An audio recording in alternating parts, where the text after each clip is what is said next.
Walking in wisdom. Sa ating po mga buhay Kristiyano ay napakahalaga po na tayo po ay namumuhay with wisdom.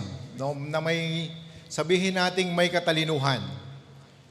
Kung tayo po ay anak ng Diyos, dapat yung mga dumadaloy sa ating mga dugo at pamumuhay, yung DNA natin, ang Diyos ay matalino, ang Diyos ay Diyos ng wisdom, so dapat tayo namumuhay ng mayroong wisdom.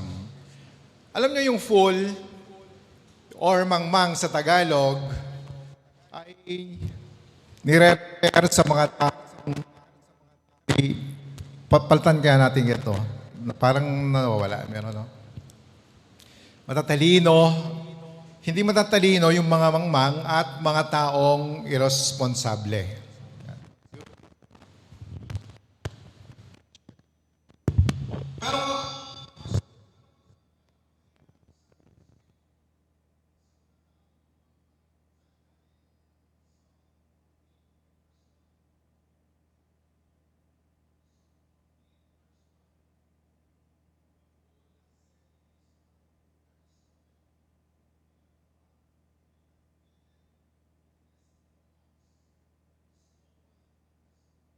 So ang sabi sa Bible, ang pinakamangmang daw na tao ay yung nagsasabi na walang Diyos. Yung hindi naniniwala sa Diyos, yung hindi, kumbaga talagang walang Diyos. Ito na daw yung pinakamangmang na tao. Dinidinay nila, inaalis nila sa kanilang mga isip, sa kanilang mga aksyon na mayroong Diyos. Ang pinakamasakit pa nito, mga kapatid, kung walang Diyos, tingnan niyong mabuti. Kung walang Diyos, dapat sagutin natin sa ating mga sarili, bakit ka nabuhay sa mundo? Kung walang Diyos, anong purpose mong pagsulpot mo dito sa mundo? Kung walang Diyos, after mong mawala sa mundo, anong susunod? Ikaw ba'y parang kabuti lamang na tumubo na ngayon na andyan maya-maya ay wala na? Tingnan niyo mabuti. Kung walang Diyos, yung mundo ba o yung universe ba ay parang isang relo na sumabog na laglag, pagkatapos maya-maya yung maliliit na piyesa nabuo ng pagkaganda-ganda. Naging isang masterpiece. At alam niyo, sabi ng mga scientists, meron talagang isang makapangyarihang creator na gumawa ng universe. Hindi sila naniniwala na ito'y by chance or ito'y parang sa mga sinasabi nilang Big Bang Theory. Kung walang kumokontrol daw sa universe, sa mga galaxy, sa pag-ikot ng mundo, ng mga stars, ng mga comet, maaaring magbanggaan ito. At tingnan natin naman ito, mga kapatid. Ang sabi sa New Testament ni Apostol Pablo, kung sino ang taong hangal, tingnan natin, Romans 1:19-23. Since what may be known about God is plain to them, because God has made it plain to them. For since the creation of the world, God's invisible qualities, His eternal power and divine nature have been clearly seen, being understood from what has been made, so that people are without excuse. For although they knew God, they neither glorified Him as God, nor gave thanks to Him. But their thinking became futile, and their foolish hearts were darkened. Although they claimed to be wise, they became fools and exchanged the glory of the immortal God for images made to look like a mortal human being and birds and animals and reptiles. Tingnan niyo mabuti, mga kapatid. Ang sabi dito sa binasa natin, lahat ng tao ay walang dahilan para sabihin nilang walang Diyos. Napakalinaw. Ang sabi, lahat, walang exemption, iniligay ng Diyos na mayroong Diyos sa puso, ng bawat isa. Ang Diyos ay fair. Kaya pagdating ng judgment, wala pong magsasabi, hindi ako nabahagi na ng salita ng Diyos. Walang nagsabi sa akin na walang Diyos. Walang internet sa amin, kasi bundok sa amin. Walang TV, walang mga radio. Lahat daw na makakarinig, ang lahat daw ay makakarinig ng mga patungkol sa magandang balita ng Diyos.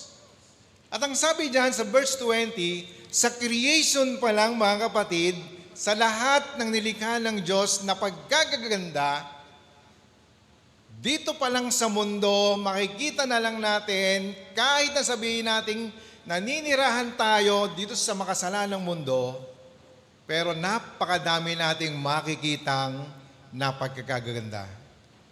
Magandang forest, magandang bundok, magandang hayop, magandang puno, magandang falls, magagandang karagatan, mga ilog na pagkagaganda at mga bituin sa kalawakan, sa kalangitan. Ang sabi diyan, nahayag ang kanyang eternal power and divine nature. Kaya ang bawat isa, walang magsasabi na, excuse ako dyan, hindi ko alam yan. Mag-ingat po tayo. Sabi sa verse 21, mag-ingat po tayo.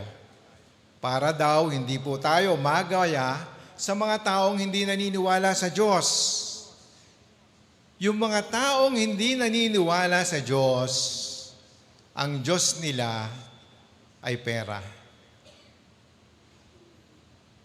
Bagamat money, ang sabi sa Bible, is the answer sa lahat ng mga pangangailangan natin, sa lahat ng mga problema natin, yung work natin or yung job natin is not everything. Yung pera ay hindi para sa lahat. Bagamat dyan tayo kumikita, itong mga taong puro work, puro pera ang nasa isip, walang panahon, sabi sa Bible, walang panahon para parangalan at para pasalamatan ng Diyos. May napakinggan ko sa isang interview, ang sabi nung mga nag-i-interview.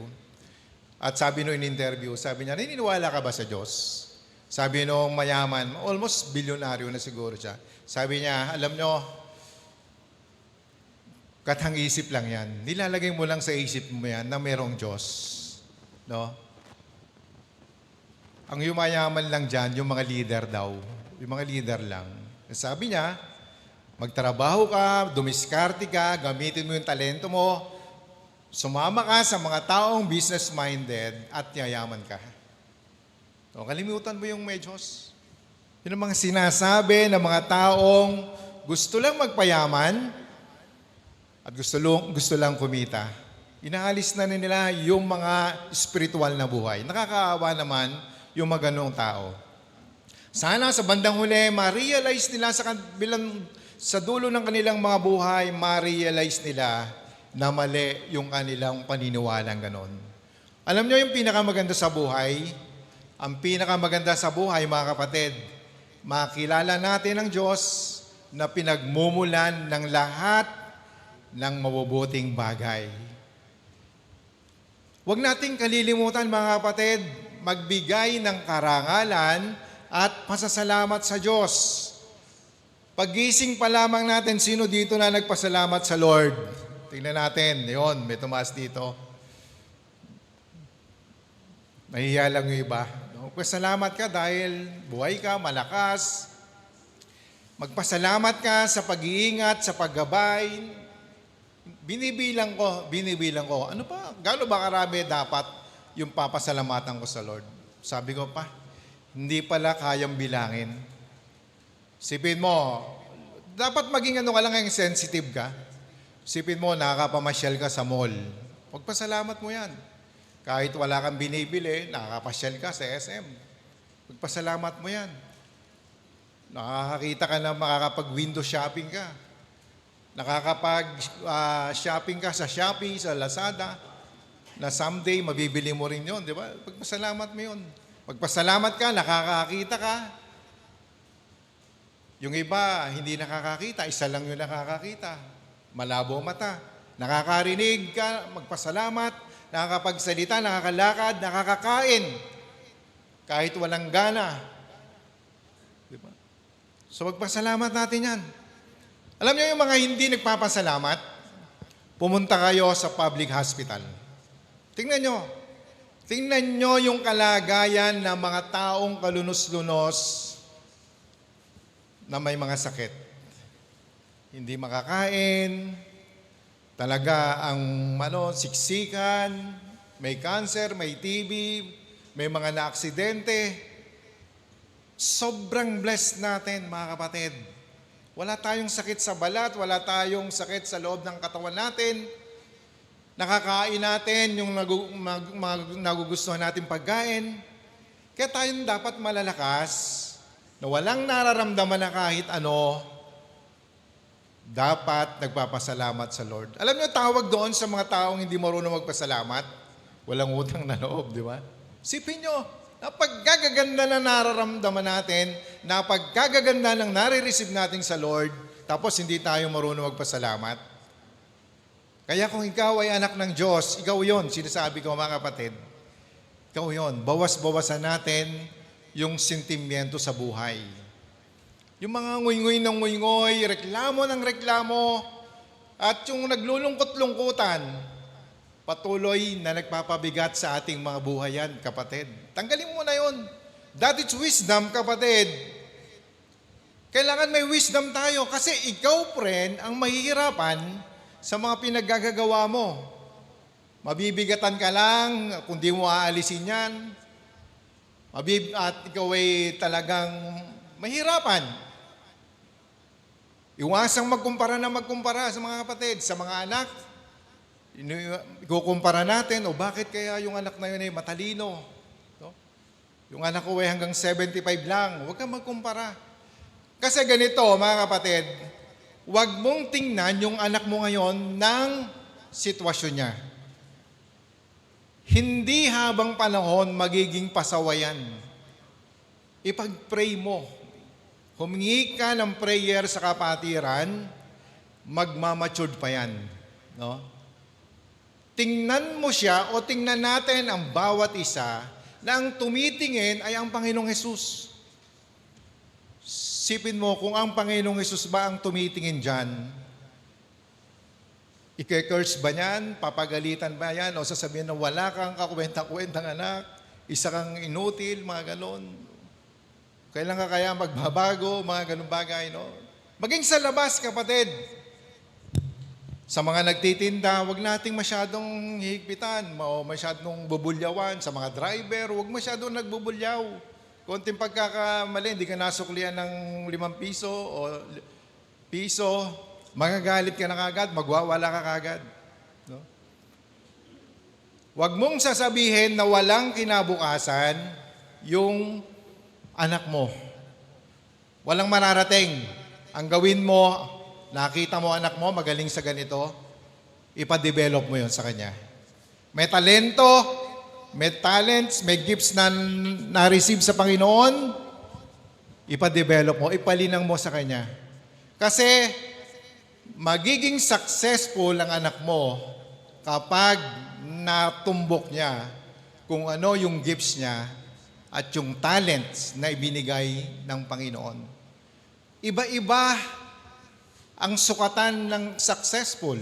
Huwag mong ikukumpara yung successful ng isang tao doon sa isang tao. Magkaiba yan. Ang successful na tao na target mo kung ano yung pinagagawa sa iyo ng Diyos. Sa mag-asawa, mga kapatid, ito bibigyan natin. Wisdom. Dadating ang panahon, gagawin ng kaaway, bubulungan ka. Tingnan mo ang asawa mo.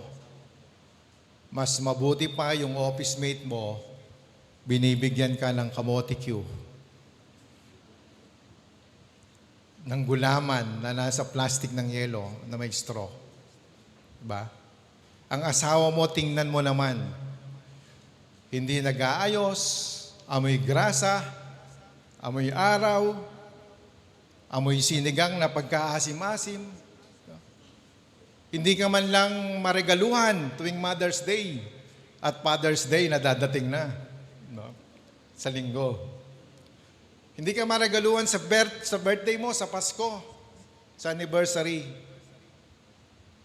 Ang payo ko sa inyo, mga kapatid, habang tumatagal ng pagsasama ng mag-asawa, never kang maghahanap ng wala sa asawa mo. Kaya maraming naghihiwalay, kapatid, kasi hanap ka ng hanap doon sa asawa mo. Sigurado ako kapag naghanap ka ng wala sa asawa mo, makikita mo yan kay kumpare sa office mate mo, sa kapitbahay mo. Sino ba ang pumili niyan? Tanong ko, sino ba pumili ng mapapangasawa nyo?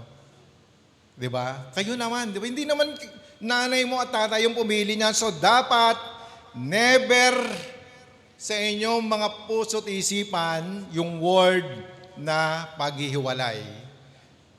Kaya sa mag-aasawa, ang payo ko, piliin yung mabuti, ipag-pray mabuti, dahil wala lang saulian yan. Kaya hindi dapat pinag-uusapan ng word na divorce sa mga anak ng Diyos. Kasi pinili mo na yan eh. Pinag-pray mo na yan. Kaya kung magkakaroon kayo o makakakita kayo doon sa mga may girlfriend, mga boyfriend, kung makakakita kayo ng red flag na maaaring saktan kayo emotionally, physically, mag-boyfriend pa lang kayo paulit-ulit na ng bababae, ng lalaki, huwag ka nang tumuloy. Naghahagis ng mga plato, binabalibang ang mga ari-arian. No? Pag nagagalit, papalakulin yung motor, yung mga aparador. Ano mangyayari sa mga arian nyo? Sa mga ipunundar nyo, mawawala. Pag pinalakol nyo naman, bibili ulit. No? Red flag, laging may dalang kutsilyo, may dalang barel o mga tubo. Sa sasakyan, kapag ka mayroong nakaaway, tutubuhin yung mga makakagalitan sa mga kalsada. Iwasan niyo yung mga ganon. Or kung pwede, kausapin mo mabuti. Kapag paulit-ulit, hindi nagbabago, umatras ka na. Baka maging pasyalan mo, kapatid, believe it, or city jail. Proverbs 9:10-12. The fear of the Lord is the beginning of wisdom, and the knowledge of the Holy One is understanding. For by me your days will be multiplied, and years of life will be added to you. If you are wise for yourself, and if you scoff, you alone will suffer from it. So doon tayo sa the fear of the Lord is the beginning of wisdom. Ano ba yung fear of the Lord na sinasabi dito? Ito ba'y matatakot tayo sa Panginoon dahil siya'y pumapatay ng tao, dahil siya'y nagpaparusa, dahil siya po ay mabaksik, siya'y mahigpit? Ang fear of the Lord, understanding and acting wisely in life begins with reverence for God. Respect and awareness of God's power and holiness. Humble yourself before the Lord, depend on His authority, obey, listen to, and learn His words. Live according to His principles. So napakahaba ng pagkakasabi dyan. So, paiksiin natin, ano ba muna ang pagkakaiba ng wisdom and knowledge? Tingnan natin. Ang knowledge, accumulation of facts, truths, commands, can be acquired through study, research, experience, or even divine revelation. Wisdom, tingnan natin yung wisdom, is the ability to use knowledge effectively with discernment and good judgment, applying knowledge that is true, right, and lasting, understanding and applying information that honors God and benefits others. So paigsiin na lang natin. Sa pinakamadaling maiintindihang pananalita, the fear of the Lord is the beginning of wisdom. Ang wisdom ay application sa mga bagay na natutunan natin from the Scripture. Kaya kapatid, hindi tayo magkakaroon ng wisdom kung hindi tayo mag-aaral, kung hindi tayo magbabasa, kung hindi tayo nagkikinig ng salita ng Diyos. Dahil pagkatapos nating matutunan, pagkatapos nating mapakinggan, pagkatapos nating malaman, ia-apply natin ito sa ating mga buhay. Hindi pwedeng puro pakinig lamang at puro basa lamang. Kailangan i-apply natin sa ating mga buhay. Yon ang wisdom. Magbibigay tayo ng example para sa mga kabataan o para sa ating lahat. 2 Corinthians 6:14 and 15. Huwag kayong makikisama sa mga di sumasampalataya na para bang kapareho ninyo sila. Maaari bang magsama ang katuwiran at ang kalikuan o kaya ang liwanag at ang kadiliman? Maaari bang magkasundo si Kristo at ang dyablo? Ano ang kaugnayan ng sumasampalataya sa di sumasampalataya?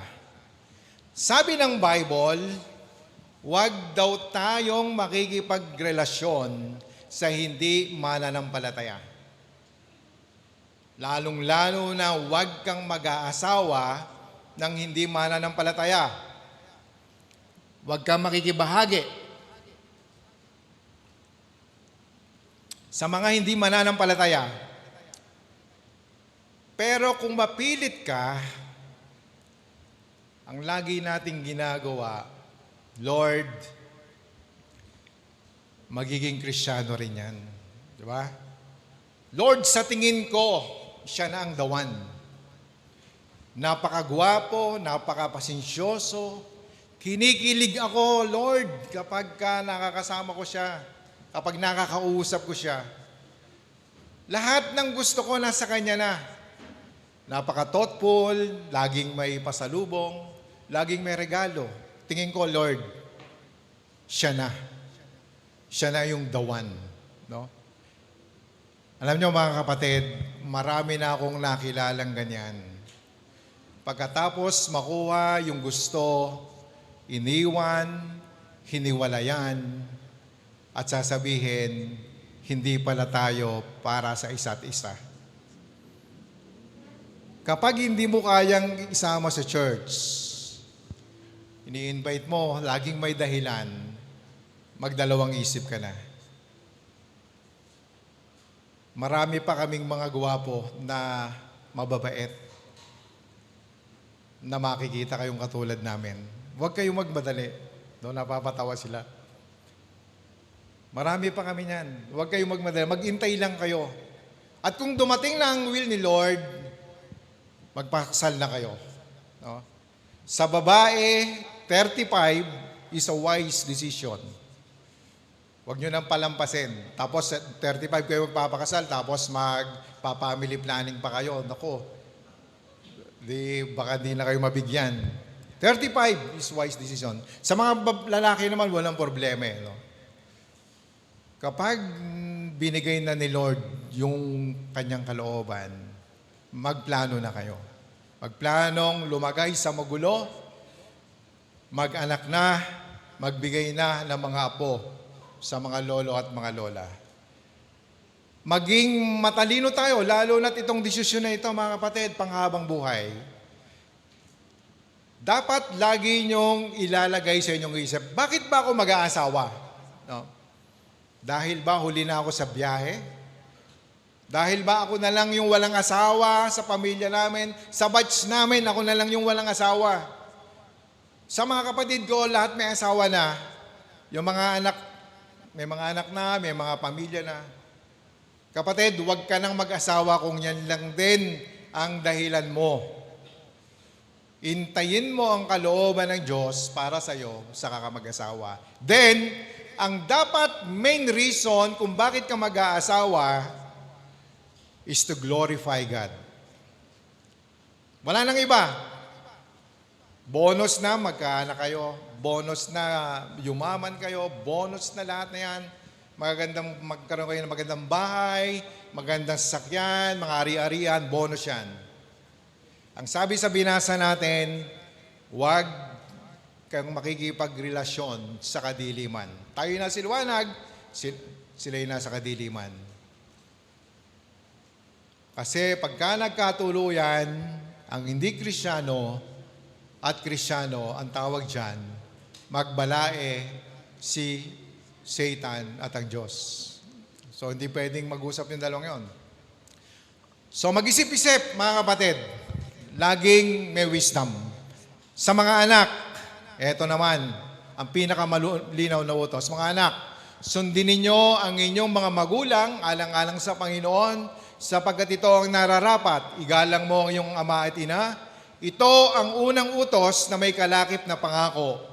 Magiging maganda, pakinggan nyo itong huling verse, magiging maganda at mahaba ang inyong buhay sa lupa. Ito daw ang unang utos na may kalakip na pangako. Pinakamalinaw na utos na may pangako. Obey your parents. Sundin ninyo ang inyong mga magulang at hahaba ang inyong buhay. Tingnan nyo mabuti kung di hahaba ang inyong buhay. Sa dami-dami ng mga sinabi sa atin ng mga magulang natin, ng mga payo, yung mga under pa sa kalinga ng mga magulang, bilangin nyo araw-araw yung mga sinasabi nila. Mula pagising pa lang, sa mga Kristiyano, di ba sinasabihan tayo, mag-pray tayo, kayo, nag-pray na ba kayo? Nag-devotion na ba kayo? Ganyan yung mga magulang natin, di ba? Nag-toothbrush ka na ba? Hahaba buhay mo niyan. Kasi pag di ka pa nag-toothbrush, mabubungay yung ngipin mo, magkakasakit ka sa ngipin. Uminom ka ba ng vitamins? Huwag kang kakain ng matataba, huwag kang kakain ng matamis, huwag kang kakain ng maalat. Huwag kang iinom ng tubig.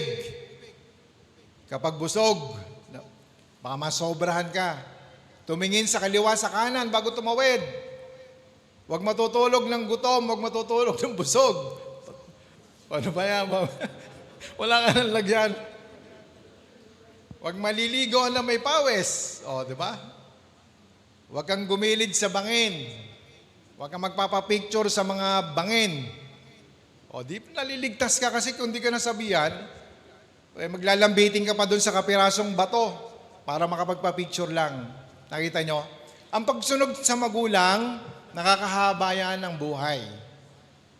Ephesians 6:4.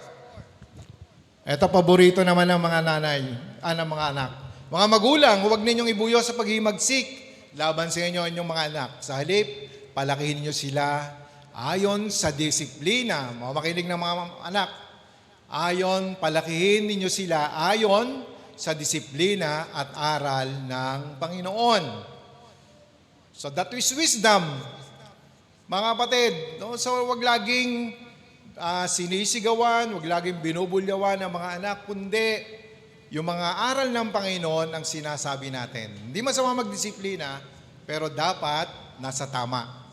Dapat sasabihin kung bakit ka pinalo or grounded, dinisiplina, dahil mali yung ginawa mo.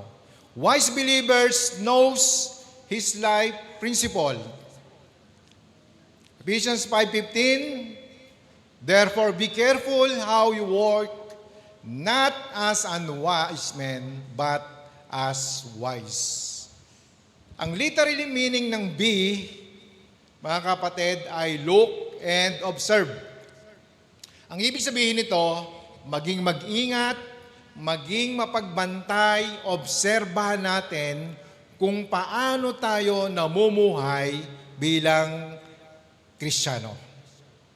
Therefore, be careful how we work, not as unwise men, but as wise. Ang pananalita ba natin, kapatid, nakaka-bless sa iba? Nakaka-encourage ba o nakaka-discourage yung mga ginagawa natin? Ang mga ginagawa ko ba'y kapupulutan ng aral o katitisuran? Dapat sa atin, mga kapatid, matagal na tayong Kristiyano, alam na natin kung ano yung mga mali para hindi tinutularan ng ating mga anak. Meron dyan sa palipaligid, hindi naman sa church natin, no? Very proud pa sila na sasabihin nila na sila'y maraming babae. No? Mga lolo yan, mga ano. Ipagmamalaki pa na ang dami nilang naging anak sa labas, naging girlfriend. Mga tatay, meron din ganyan. So pag sinabi mong ganyan at sa isipin ng mga nakakakinig sa iyo, okay lang pala yan na mag-inom, manigarilyo, magsugal. So isipin nila, okay lang pala yan. Kung meron kayong mga nakaraan na ganyan, huwag nyo na ikuwento. Huwag na natin ikuwento sa ating mga anak, sa ating mga apo. Christians are to walk wisely rather than unwisely because they are God's children. Baka may magsasabi dito sa atin, Pastor, ako po ay wise. Ako po'y napakatalino. Nagpagawa po ako ng fake na PW card sa Recto. Para lang sa gayon, lagi akong mayroong discount. Pastor, ako po'y wise. Yung senior citizen ng lolo ko, ginagamit ko pa hanggang ngayon. Yung senior citizen ng tatay ko, ginagamit ko pa hanggang ngayon. Ina-allowed naman po. Nakakalusot naman po. Mga kapatid, wag na natin gawin yan. No? Hindi natin ikakayaman yan. Hintayin nyo na maging PWD kayo at maging senior kayo bago kayo magkaroon ng card. Para legal. Gusto nyo ba yun? Maging PW kayo. PWD. Gusto nyo ba yun? Para lang doon sa 20%. Di ba? So, kailan ba nagsisimula ang wisdom? 2 Timothy 3:15. And that from childhood you have known the sacred writings which are able to give you the wisdom that leads to salvation through faith which is in Christ Jesus. Ang wisdom ng mga anak ng Diyos ay nagsimula nung tayo ay iligtas ng Panginoon. Nung tayo makamit natin ang salvation na kaloob ng Panginoon. Ang Holy Spirit ang mag-guide sa atin, ang Holy Spirit ang nakatira sa atin upang sa gayon makapamuhay tayo with wisdom. Kaya po walang anak ng Diyos na mangmang. Automatically, mga kapatid, when we are baptized by the Holy Spirit, ang wisdom na mayroon ang Panginoong Yesus ay inimpute sa atin. Ang Holy Spirit na nakatira sa bawat buhay ng bawat Kristiyano, ang siyang mamumuhay sa atin. Ang siyang magdidikta ng ating ipapamuhay. Kaya mga kapatid, imposible na sinasabi natin na tayo'y mga anak ng Diyos, tapos puro kasalanan, puro kasamaan ang gagawin natin. Hindi po pwede yan. Maiiwasan natin, maiwawaksin natin ang ating mga kasalanan, ang ating mga bisyo, ang ating mga kahinaan. Yes, kapatid, sa una pwedeng mahirapan tayo, tanggalin yung mga bisyo natin, mga kahinaan natin, mga laging pinagmumula ng kasalanan natin. Pero kung 5 years na, 10 years na, 20 years na, hindi pa rin tayo nagbabago ng pamumuhay, mag-isip-isip na tayo, kapatid. Kailangan nating mag-repent. Kailangan nating magbago. Kailangan nating mamuhay ng aayon sa kalooban ng Panginoon. 1 Corinthians 1:30, but it is due to Him that you are in Christ Jesus, who became to us wisdom from God, and righteousness, and sanctification, and redemption. Dapat, kapatid, act like who you are. Kailangan mamuhay tayo na isang tunay na anak ng Diyos. After daw nating maligtas, ang sabi dyan, after nating ginawa tayong banal, after na tayo itinuring na matuwid, ginawa tayong matatalino. Binigyan tayo ng wisdom at ginawa tayong wise ng Panginoon. Like Father, like Son. Kailangang manahin natin ang karunungan ng Diyos. Example, mga kapatid, sa pagbabasa ng Scripture, sa pagbabasa ng Bible, hindi lahat ng mababasa natin gagawin natin. Dapat alam natin kung kanino binigay ang utos, sino ang inuutusan, kanino ibinigay ang utos, kanino ipinapagawa. Ang tanong, applicable pa ba sa panahon natin ang sinasabi ng Bible? Lalo na sa Old Testament, mga kapatid. Karamihan ang mababasa natin sa Old Testament para sa mga Israelita, para sa mga Hudyo. Napakaraming batas ng pagkain, batas ng pananamit, batas sa paghahandog, at napakaraming batas. Bakit kaya binigay sa kanila yung utos na yon, yung mga batas na yon? Kasi aminin natin at sa gusto, ang Israel ang bansang pinili ng Panginoon. Ayaw ng Panginoon na mabahiran sila ng ibang lahi. Ibinubukod sila sa pamamagitan ng mga batas na ito. Sa lahat ng mga bansa, sila yung pinaka-espesyal upang magkaroon ng distinction. Ito ang sabi ng Lord, ito ang bansang itinatangi ko. Now, kung mababasa natin sa Old Testament, pwede nating i-apply sa buhay natin, i-apply natin. Pero kung hindi na para talaga sa atin, wag na natin gawin. Tulad ng mga pananamit. Pananamit, merong reliyon na wala ka na nga may suot, ang pinasusuot pa sa'yo hanggang dulo ng paa. Ayaw makita kahit yung kalingkingan ng mga paa. Meron namang relihiyon na kailangan mo ng dugo, kailangan ka ng salina ng dugo, ayaw magpasalin kasi bawal sa kanilang relihiyon. Kailangan mo nang uminom ng maintenance na gamot, ayaw uminom ng maintenance. Kasi bawal sa kanilang relihiyon. So mga kapatid, be wise. Binigyan tayo ng wisdom ng Lord, tayo ang magdidesisyon. Tayo magdidiscern. Tama ba itong mga napapakinggan natin? Tama ba itong mga sinasabi ng iba? At ito ang very first instruction ng gospel sa lahat ng mga anak ng Diyos. Titus 2:11-12. For the grace of God has appeared, bringing salvation to all people, instructing to us to deny ungodliness, mga kapatid, instructing us to deny ungodliness and worldly desires and to live sensibly, righteously, and in a godly manner in the present age.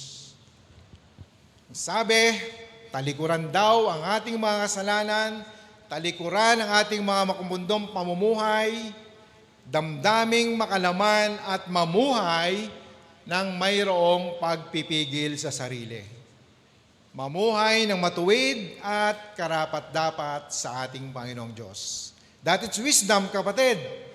Parte ng pagiging isang Kristiyano ang pagbabagong buhay. Magbabagong anyo tayo, magta-transform tayo, mga kapatid. Kung dati, mga pangit yung ginagawa natin, ngayon, gagawin natin yung magagandang bagay. Pag nagbasa tayo ng word ng God, mga kapatid, pansin ko, laging may command. Laging may promise naman. At laging magkadugtong itong dalawang ito. At napakaganda, hindi tayo binibigo ng Lord. At sina-challenge ko kayo, mga kapatid, ibigay natin yung tiwala natin sa Panginoon. Ibigay natin yung ating pananampalataya sa Panginoon sa lahat ng aspeto ng ating mga buhay. at sigurado tayo, hindi tayo magkakamali. Ephesians 5:15, be careful how you walk. Ang sabi diyan, walk with care. Ibig sabihin ng careful, mga kapatid, ang basic meaning, accurate, exact, looking, examining, and investigating with great care. Sa ating mga buhay Kristiyano, mga kapatid, napakadaming mga minefield. Napakadaming patibong. Sa mga dinadaanan natin na hindi natin nakikita, napakaraming patibong niyan. Ang kaaway, yan ang kanyang layunin. Yan talaga ang target. Masira tayo. Malumpo tayo. Madestroy tayo. Kaya dapat ang sabi, lagi tayong maging handa, mapagmasid, mapagmatyag. Sa paglabas pa lang natin ng bahay, lalong-lalo na paglinggo, makikita na natin yung basura ng kapitbahay. Ano bang gagawin natin? Yung mga mga hayop, mga pusa, nagkalat, lalabas ka na lang, madadaanan ng gulong mo. So anong gagawin natin? Tayo ba'y magwawala? Tayo ba'y susugurin ba natin ang ating mga kapitbahay? Mahirap talaga, di ba mga kapatid? Talagang yun ang magiging talagang itong mga kapitbahay na ito. Yung kanilang mga alagang hindi dapat tinatali, kinukulong. So dapat lagi tayo nagpe-pray, kapatid, kasi ang diablo laging may handang patibong sa atin. Mga lalaki, huwag tayong padidistract sa mga magandang babae. Ganon din yung mga babae, huwag kayong padidistract sa mga lalaking nagpaparamdam sa inyo. Iwasan nyo yung mga humahawak-hawak sa inyo sa opisina, sa balikat, yung mga nagbabaon sa inyo ng sandwich. Iwasan nyo yan. At nagbibigay yan ng mga kung ano-anong mga kalituhan at papaibigin kayo hanggang sa magkahiwalay kayo.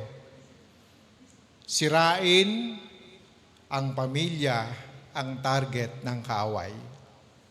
Iwasan natin, kapatid, yung palaging nakasigaw, laging mainit ang ulo, parang laging may giyera sa umaga. Malapit na ang pasukan, mga kapatid. Sigurado ako, meron na namang mga giyera sa umaga. Magkakagulo na naman. Sa mga mag-asawa, maging matalino tayo. Kung hindi nyo naman ikamamatay ang pagiging makulit ng mga asawa nyo, pagpasensyahan nyo na. Huwag nyo nang papatulan. Habaan nyo yung pasensya nyo. Pag pinatulan mo, hahaba lang. Hayaan nyong magsalita buong araw. Wala pa ako nakitang asawa na nagsalita buong araw. Yan yung magpagulong-gulong. Titigil din, hindi naman tumatagal sayaan nyo lang, titigil din.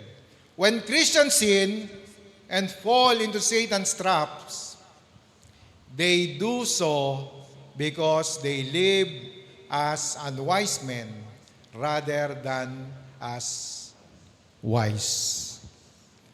Maraming pagkakataon sa Scripture na ang mga nakaalam na ng katotohanan, sometimes ay patuloy pa rin nagiging mangmang. Tingnan niyo yung sabi ni Apostol Pablo sa mga taga-Galatians. Galatians 3:1-3. You foolish Galatians, who has bewitched you, before whose eyes Jesus Christ was publicly portrayed as crucified. This is the only thing I want to find out from you. Did you receive the Spirit by works of the law or by hearing with faith? Are you so foolish? Having begun by the Spirit, are you now being perfected by the flesh? Tingnan nyo, napakasakit ng sinabi ni Apostol Pablo. Sa Tagalog yan ay mga hangal kayo. Meron pang mas masakit dyan eh. Bawal lang siguro sabihin dito. Mga mangmang, mga bobo. Nagsimula kayo sa grace, nag-umpisa sa biyaya ng Diyos ng kaligtasan. Bakit gusto nyo tapusin sa pamamagitan ng mga gawa o pagsunod sa mga kautusan, sa laws, sa sariling kakayanan? Ang sinasabi ng Apostol Pablo, ang katotohanan si Kristo lamang ang tanging daan para maligtas ang isang tao, huwag nyo nang dagdagan pa. Absolute truth na yan, huwag nyo nang baguhin. Kaya nasabihan niya ng masakit itong mga taga-Galasya. Gusto nila sumunod pa rin ng sumunod sa kautusan. Hindi naman masama yon, pero kung yon ang magiging paraan mo ng kaligtasan, yun ang mali.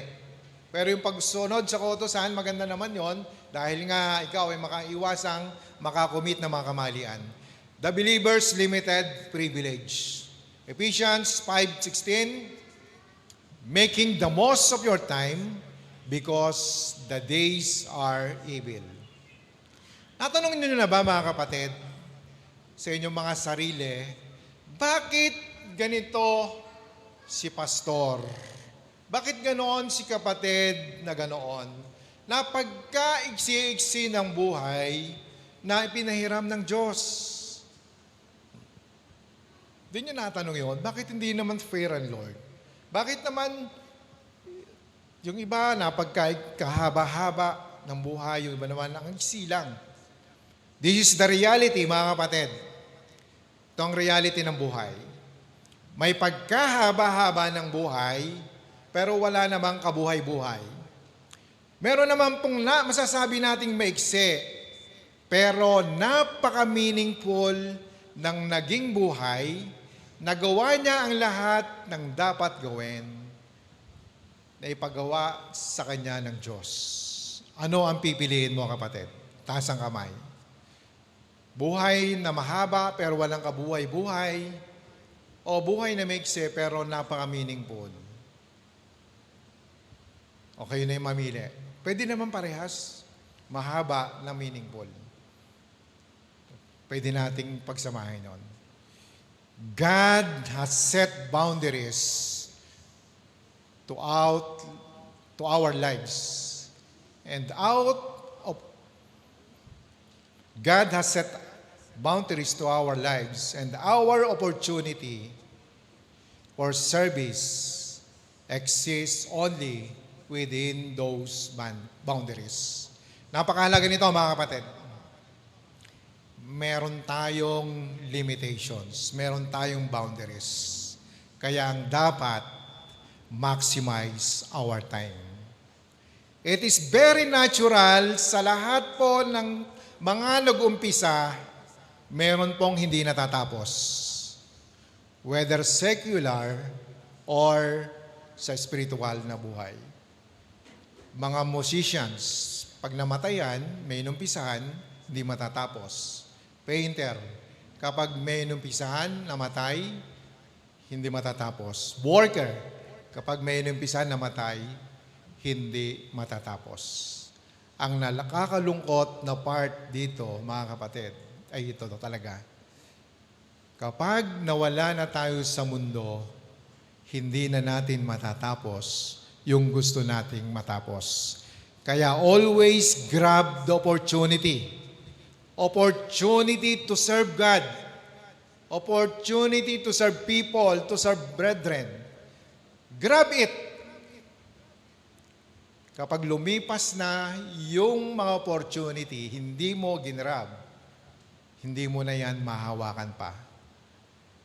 Meron pong statwa malapit doon sa stadium ng ancient Olympia. Ang name niya ay Kairos.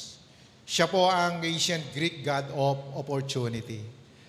At ang sinasabi sa mga myth ay ito daw ay youngest son ni Zeus.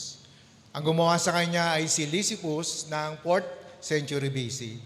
Ang kanyang itsura, isang tao na may pakpak sa paa, may mahabang buhok sa harapan na nakatirintas at kalbo ang kanyang likod. Nakalagay sa kanyang inscription, sabi doon sa Tagalog, sino ang gumawa sa iyo?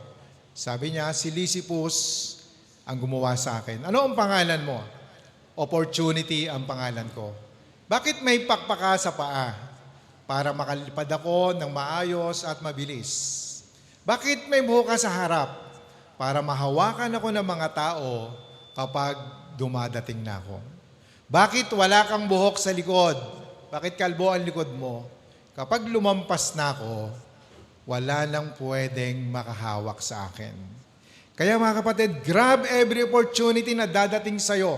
Opportunity na kalooban ng Diyos. May opportunity ka na makapag-aral, may tumutulong sa'yo, grab mo yan.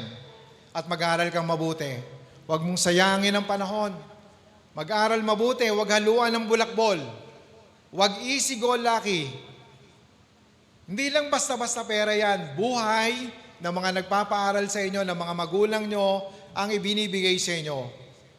Oras at buhay ng mga magulang nyo at ng mga nagpapaaral. Isang pagiging matalino to grab every opportunity na makapag-render ka ng service sa Panginoon.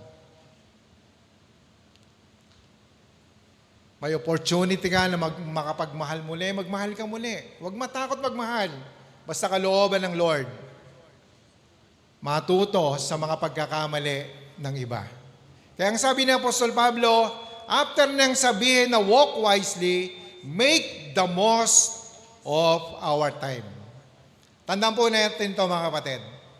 The most spiritual, foolish thing a Christian can do is to waste time and opportunity. Huwag mag-aaksaya ng panahon. Time management kapatid, kailangan. Kailangan mo ng exercise ng katawan, isingit mo yan, magpapawis. Maglinis ng bahay, magligpit ng inainan. Yung higaan, kailangan hindi na inuutos, kailangan automatic ikaw na magligpit. Kusang tiglupin, maglaban ng mga damit mo. Pagod na yung nanay mo, dapat ikaw na yung maglaba ng damit mo. Mga magulang, huwag kayong maging martir.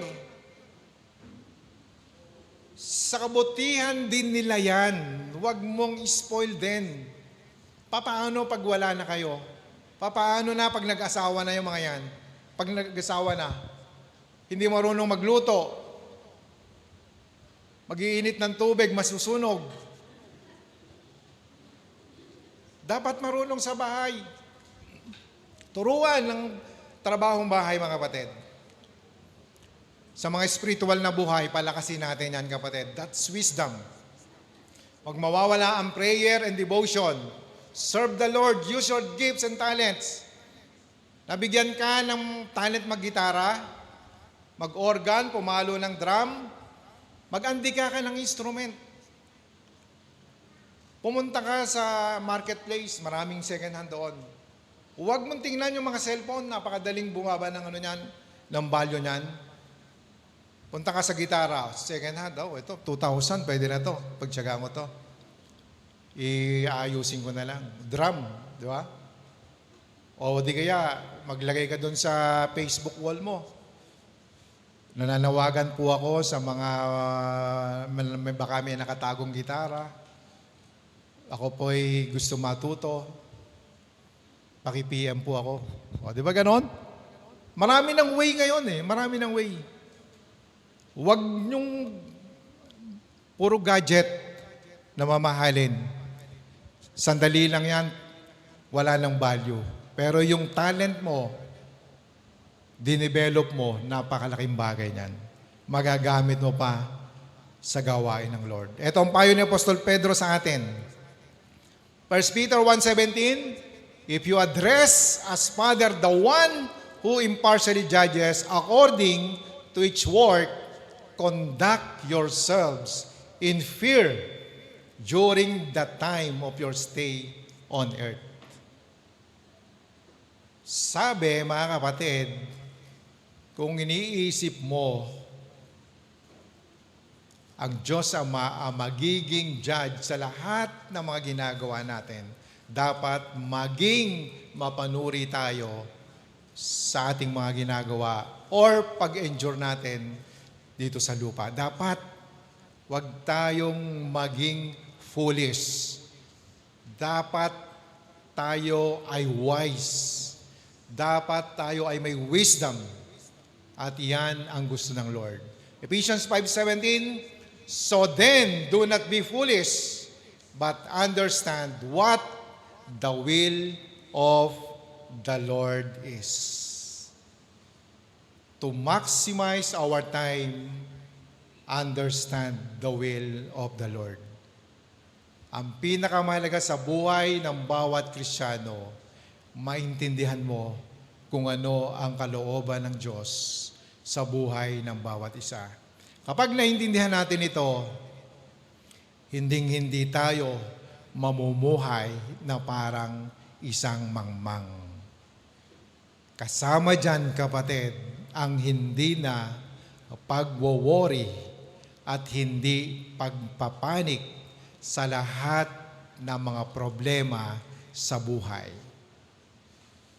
Hindi ka magpapanik dahil malapit na ang pasukan. Walang pantuition, walang pambaon. Hindi ka nagpapanik dahil nandiyan na ang mga Jew. Nandiyan na si Judith. Judith ng Meralco, ng internet, sakit na mga mahal sa buhay, nagpapanik tayo. Kapag may problema sa pinansyal, nagpapanik po tayo. May problema sa relasyon, nagpapanik po tayo. Mga kapatid, bilang pangwakas, lagi po nating gagawin ganito. Gawin natin yung part natin, maghanap tayo ng solusyon, ipagpasa Diyos natin ang lahat. Pagkatapos natin magawa ang lahat ng parte natin, ang lahat ng solusyon na kaya nating gawin. At umasa tayo na gagawa ang Diyos ng paraan at solusyon sa lahat ng mga problema natin. At wala pa po akong nakitang mga anak ng Diyos na kanyang pinabayaan.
tayo pa yung manalangin.